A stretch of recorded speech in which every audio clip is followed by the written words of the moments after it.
Soup বানাই সবার জন্য, ডিম দেব।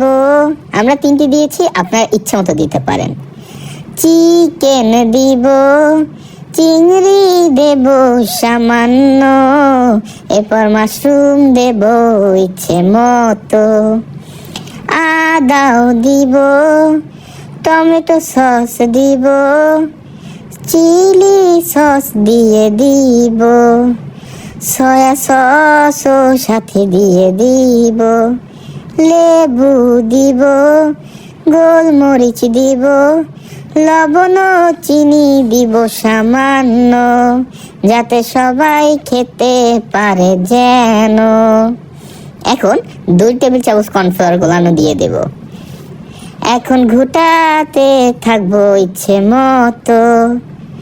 পানি দিব পরিমাণ মতো, চুলায় দিয়ে লেমন গ্রাস দিয়ে দিব। এরপর নাড়তে থাকবো ইচ্ছে মতো, যাতে নিচে লেগে না যায় যেন। সাথে 2টো কাঁচা মরিচ দিয়ে দিব। এখন 15-20 মিনিট জাল করলে হয়ে গেল আমাদের মজাদার থাই স্যুপ।